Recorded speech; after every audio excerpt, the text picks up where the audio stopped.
Assalamualaikum warahmatullahi wabarakatuh. Ini kita pertemuan yang ke-6. Jadi sebelum ulangan nanti kita bahas dulu latihan soal yang sudah kamu kerjakan di pertemuan 5. Nah, ini kita bahas. Untuk materi yang sudah kalian kerjakan soal pilihan ganda, itu ada bab 1 dan bab 2, Wawasan Nusantara dan HAM. Kemarin karena ini mengingat banyak yang salah, sehingga kita bahas supaya nanti ulangan kalian bisa mengerjakan dan tidak remedi. Nah, ini untuk yang lanjutnya kita bahas untuk pertanyaan yang pertama, itu cara pandang dan sikap bangsa Indonesia mengenai diri dan lingkungan. Itu disebut apa? Ini sudah ada di materi yang awal, ini ada pilihannya.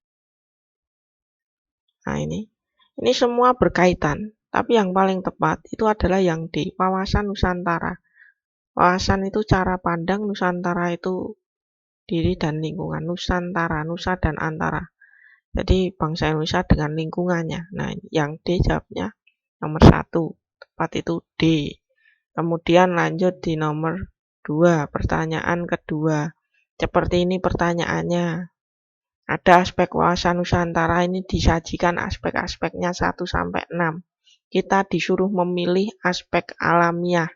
Kita langsung lihat aspek alamiah itu berarti aspek trigatra, tiga gatra. Trigatra itu meliputi geografis, ini nomor 1 ini betul geografis. Yang kedua penduduk atau demografis, nomor 2 juga betul. Yang ketiga, kekayaan alam. Nomor 3 juga betul. Ini termasuk aspek alamiah. Kemudian sedangkan yang nomor 4, 5, 6, ini ada politik, ideologi, dan hankam. Ini bukan aspek alami. Karena ini bisa berubah tergantung kebijakan negara. Sehingga ini disebut sebagai aspek sosial atau pancagatra. Sehingga jawaban yang betul adalah tadi 1, 2, 3. Yang A. 1, 2, 3. Kemudian kita lanjut pertanyaan yang ketiga. Nah, ini pancagatra. Tadi yang sudah kita bahas yang tadi atau aspek sosial itu meliputi panca itu 5. Kita cari 5 hal. Nah, ini 5 hal. Ini 5. Nah, ideologi, politik, ekonomi, sosial, budaya, hankam. Jawabannya yang C. Atau kita singkat, sering kita dengar itu IPO Lexosbud hankam. Pertanyaan yang ketiga, jawab yang tepat. Jawaban yang tepat itu C. Saya rasa jelas ini. Kemudian lanjutnya, pertanyaan yang keempat. Ini seperti ini, ada kasus pelanggaran HAM. Tapi kemudian dikhususkan di tahun 93. Kasus apa yang terjadi? Kita lihat, ada Tanjung Priok, Marsinah, Trisakti, Munir, Semanggi. Yang tahun 93 yang mana? Kita lihat kalau Tanjung Priok 1984. Meskipun 1984 ini baru diusut lagi di 2004 baru ada persidangan dan ditemukan pelaku yang dirasa bersalah. Kemudian aja Marsinah. Ya, Marsinah itu 93 tahunnya. Sedangkan Trisakti, Semanggi 98. Munir tahunnya 2004. Jawaban yang betul itu adalah yang B, kasus Marsinah. Kemudian kita berlanjut. Pertanyaan yang kelima. Ada dasar hukum HAM yang ditanyakan itu. Dasar hukum HAM tertinggi Pancasila, kedua UUD 1945, ketiga ini undang-undang. Yang terkenal ini Undang-Undang nomor 2006. Tentang apa? Terkenal. Nah, ini tentang pengadilan HAM. Jadi pengadilan HAM dibentuk tahun 2000 berdasarkan Undang-Undang nomor 2006. Setelah keluar ini wajib langsung membuat pengadilan HAM. Seperti itu. Sedangkan kebebasan menyatakan pendapat itu ada pada Undang-Undang Dasar pasal 28. Itu pertanyaan nomor 5.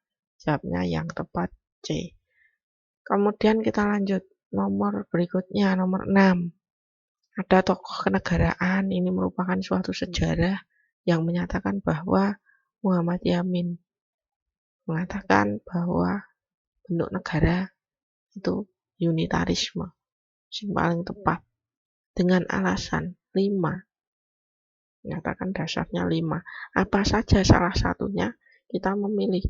Yang A, negara memberi tempat hidup bagi provinsialisme. Betul atau salah? Ini salah. Karena arti dari provinsialisme itu adalah menganggap provinsi itu lebih unggul dan menganggap provinsinya lebih unggul daripada provinsi lainnya. Ini tidak betul.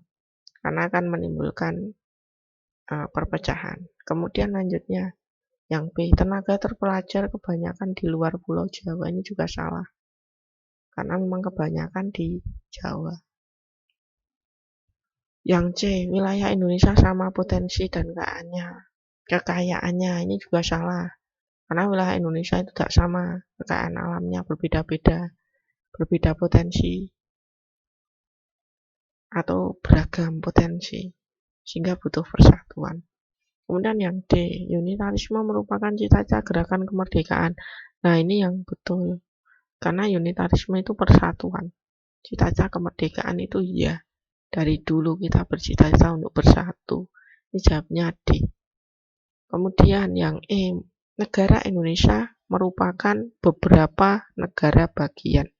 Salah, karena Indonesia adalah negara kesatuan.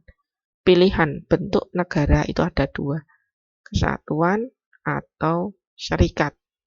Kalau kesatuan itu tidak ada negara bagian. Kalau serikat ada negara bagian. Jadi kita memilih yang kesatuan untuk bentuk negara. Lanjut di nomor pertanyaan yang ke-7. Implementasi Wawasan Nusantara. Ada bidang Hankam. A. Nah, seperti ini. B. Kemudian ada C. E. Kalau kita lihat semuanya betul. Semua implementasi Wawasan Nusantara. Tapi yang ditanyakan bidang Hankam. Kita cari bidang Hankam. Kalau yang A, apakah bidang pertahanan dan keamanan? Kalau menyatakan ancaman satu pulau merupakan ancaman bagi daerah lain. Apakah bidang pertahanan? Ya. Karena satu pulau itu merupakan ancaman semua daerah. Sehingga kita perlu bersatu.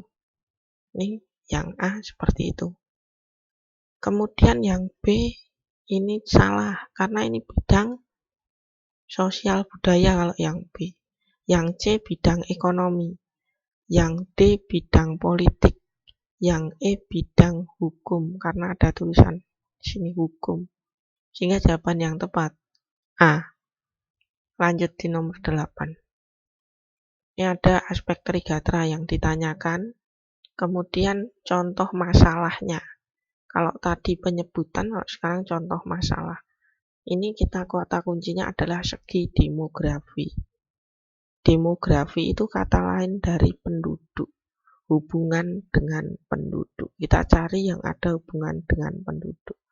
Yang A, pengamalan Pancasila. Tidak, ini hubungannya dengan ideologi. Eksploitasi SKA. Ini tidak, ini hubungannya dengan kekayaan alam. Yang C, pengelolaan penduduk. Tadi dikatakan hubungannya dengan penduduk. Nah, ini pengelolaan penduduk belum optimal. Apakah ini masalah trigatra dari demografi? Ya, jawabannya yang C. Sedangkan D, segi ekonomi. E itu segi wilayah. Seperti itu. Nomor 8, jawabnya C. Kemudian lanjutnya 9. 9 ini ada proses penegakan HAM, ada 2, pencegahan, penindakan. Kalau pencegahan itu berarti belum terjadi kasus pelanggaran HAM.